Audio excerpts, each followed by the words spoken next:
bar stool she took off her ring. Do you have any plans? I have lots of plans. I'm in the very big generative stage planning wise now.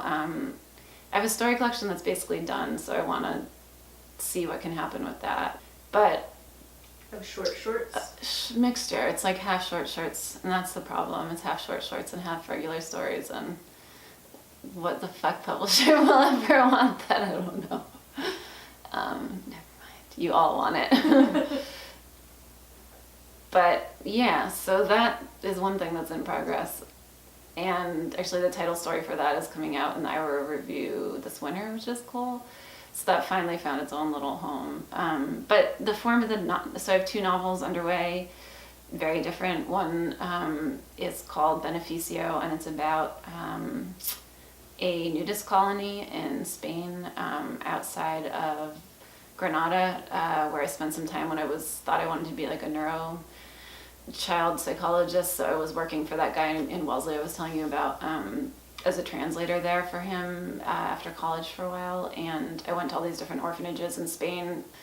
And the orphanage I went to in Granada, the woman there was going through this really traumatic time. She was getting divorced. I never saw her, but I was living in this house that was like, their idea was sort of Freudian, that kids, when they came there, would have a sort of surrogate family. So a mother and a father actually lived in a house with the kids, and so there was all these like rooms with like 8 bunk beds and all of them upstairs, and it was set up like a house. So I was living in this house but all by myself with all these empty rooms of children's beds, which was really haunting. Where were all the children? They were in the other houses. For some reason this one house was empty that summer, and all the houses were set up around like a central courtyard.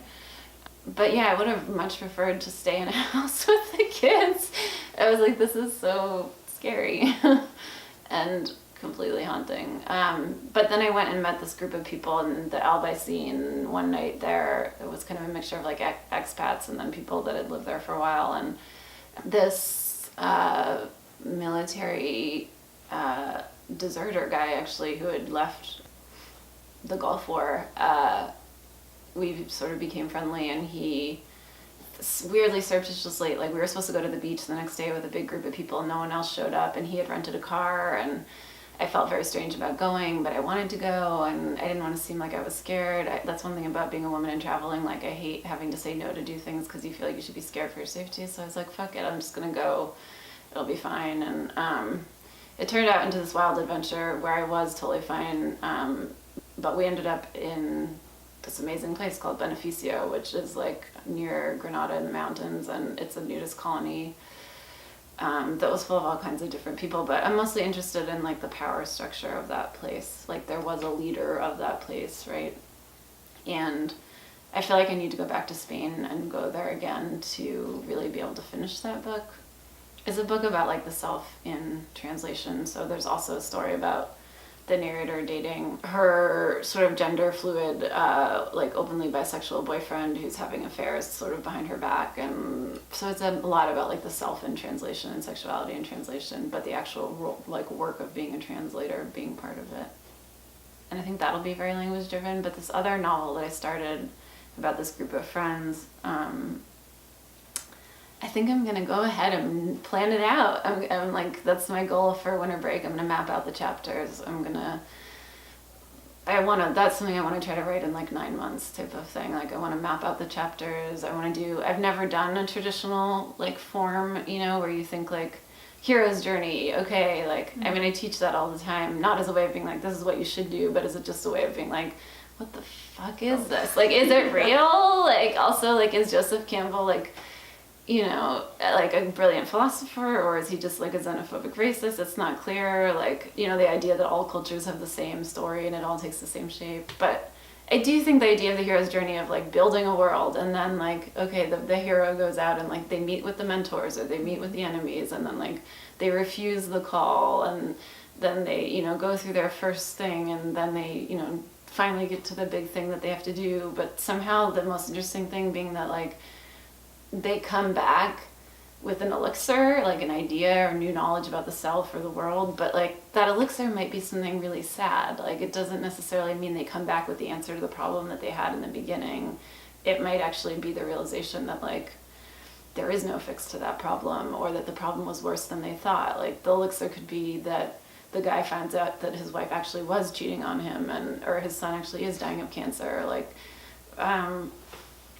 so I'm interested in that structure for that book. It's because I think time has a lot to do with it. Like it's going to start the New Year's Eve of 1999 before the century turned, and then be a bit in the future. I'm not sure. It'll be like 2020 or 2025, and it follows this group of people who then reunite, kind of like this group of friends that were all sort of artistic that reunite years later, and now all these other things have kind of happened. So it's going to be interesting to try to think about how to trace all of their lives. Like I'm thinking, do you write chapters in different, like literally in different characters' voices, you know? Or do you use close third as a way of like switching between inhabited perspectives? I've seen that in a bunch of sort of longer books recently. Like, okay, this chapter is like about the Barbara character, like ostensibly her kind of like plot line is most important in this chapter, so like the third is going to follow her most closely.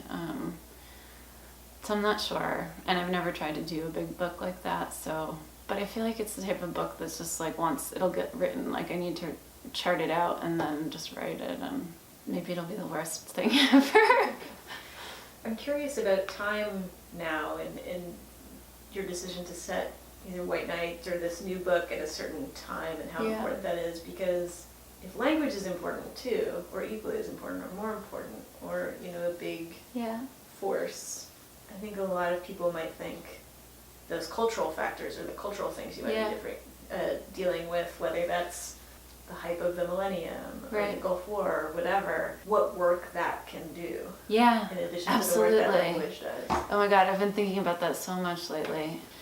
Yeah, so I've been thinking about writing an essay about that actually, because I feel like there's been a spate of books recently written by female fiction writers where the sense of place, so the sense of political place and time period and also physical place is really important. So I'm thinking about like Darcy Stenke's book that came out with Tin House, Sister Golden Hair, that's about the 70s, that I love. She was a big mentor for me, and I've taught that. I actually just taught that this week, and the kids are like, oh my God, I love this. Like, I wish I had 5 copies of that book for people to borrow.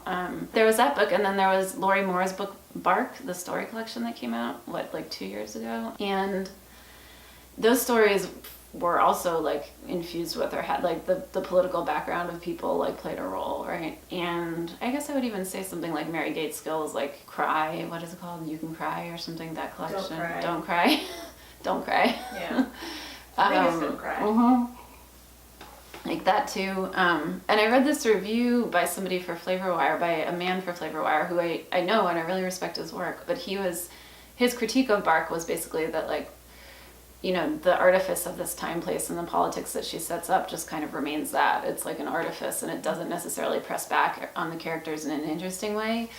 And I've read other kind of analyses of books like that by male reviewers of female work. And so then I started thinking about like, well, what books by male novelists have I read where place plays and time period plays a part? And I was reading Rick Moody's The Ice Storm. I mean, I also really love the movie.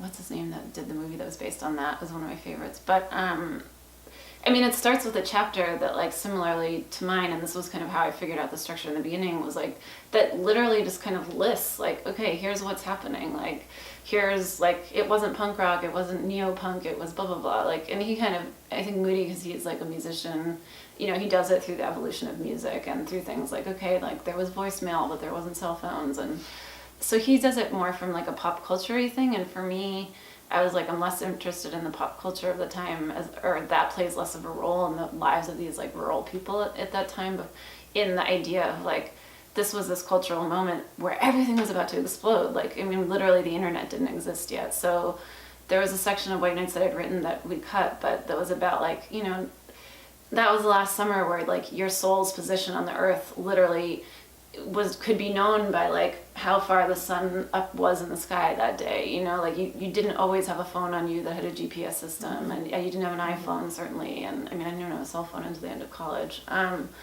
But the idea that like your soul could somehow be traceable by through like natural means. And like now that we have the internet, can we ever be untethered? And when we talk about being unplugged and things like that. But so that was the like reasoning behind White Nights, and the sense of like I went back and forth about that for a long time, and there were versions of the book that didn't have as much about the time period in there. But I also felt like it was so endemic to the mother character, right? I mean, she wants to be a newscaster. Like the one thing she does is watch the news 24/7. And I mean, Operation Desert Storm was the war that literally like established some of the news stations as a network, because it was like, okay, can you have like, I forget which station it was, but the night that the bombs first went off in Baghdad, like only one station was able to actually continue to receive data, you know, so people were watching. And I remember sitting at home and watching and being like, you know, seeing the big green lights go off, that somebody was like, oh my God, it looks like Christmas lights. And as a little kid sitting in rural Massachusetts, I was like, yeah, it does. It's like green lights on a Christmas tree, you know. But then as an adult, realizing like the total perversion in a newscaster saying that about bombs going off over some country in the Middle East that people at that time didn't know a lot about. Like that kind of perversion I was interested in, and I felt like it mirrored some of the perversion that actually happened in the book. So I think as I went back to it, it was like, I realized that like White Nights is supposed to be about the misreporting of the news, both on like a national level and a personal level. So like this family can't tell heads from tails to each other. So like they misreport what's happening in their lives to each other all the time. Like that's why the mother leaves, and you know. But ultimately, I hope that last scene with Jean being alone in the house and like watching the Gulf War erupt while the mother is gone. Like the irony of that being that the mother had been like waiting and waiting for this moment, being like a signal that Jean is like, you know, she's transitioned. She's on the other side by the end of the book, like, you know, of her own naivete. She's seen her mother in a different light that summer. She's seen the world in a different light. She saw war erupt. You know, she lost her virginity. I mean, all of these things, if you can call it that. I mean, there's a lot of question about what happens with Otto, but yeah, like she's seen the world differently by the end.